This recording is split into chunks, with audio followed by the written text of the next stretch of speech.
5 times daily you would flee to the dark and dusty dungeons. It was here that you learned the Quran.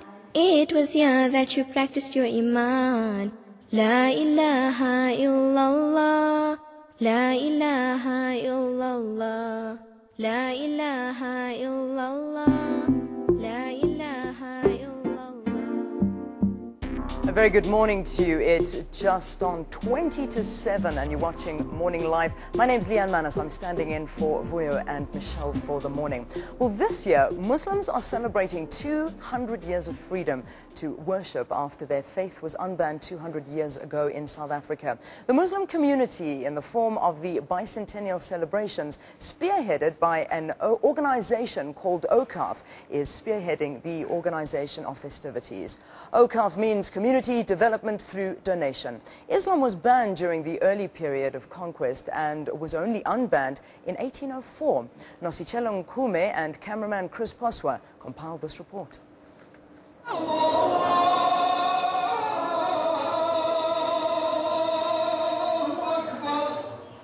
Islam has been in South Africa for more than 350 years. It is believed that Muslims first came to the Cape shortly after Jan van Riebeeck in 1652, when a decision was made to use it as a penal colony. As part of its campaign to break the will of political exiles, the Dutch East India Company prohibited the public practice of Islam and the culture of its adherents. And we imagine what power it was to bring 2 million people together for one sole purpose. Muslims were brought to the Cape of Good Hope from places like Indonesia and Java, among others, as political exiles and prisoners. Many were leaders, priests, and princes who were fighting for their freedom from Dutch expansionism. Some of them were incarcerated in places like the Robben Island and have since died in those places. In and around Cape Town, there are many such places as like the ones that we are standing here at today. The ones in Makassar, where Sheikh Yusuf, who was the prince of one of the Tidore Islands in Indonesia, he is buried in Makassar, and then Tuan Guru, who is buried on Robben Island. They were banished, as I've mentioned, to South Africa because of their political fights against the Dutch and British colonizations, and they were banished here to spend the rest of their lives in chains and not having access to their own indigenous communities. The first Quran in South Africa was written from memory on Robben Island. It has since been stored at this mosque in Awqaf near Cape Town.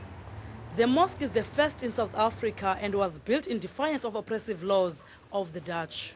This is the site of the first mosque that was built in South Africa in 1794. It's known as Masjid which literally means the first mosque. It was donated by a Muslim woman, quite significantly. Her name was Sarah van den Kaap. She donated this land for the development of a mosque. This was a site where Muslims defiantly opposed the statutes of the Dutch government that prohibited Muslims from practicing the religion publicly and in open congregation.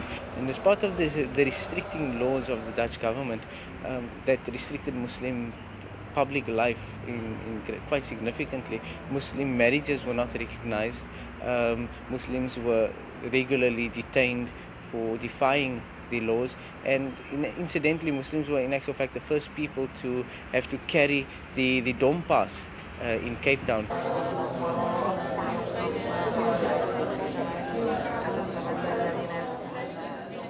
After 150 years, on the 25th July 1804, Islam religion was finally unbanned and Muslims could worship in public and be allowed to build mosques. Okay.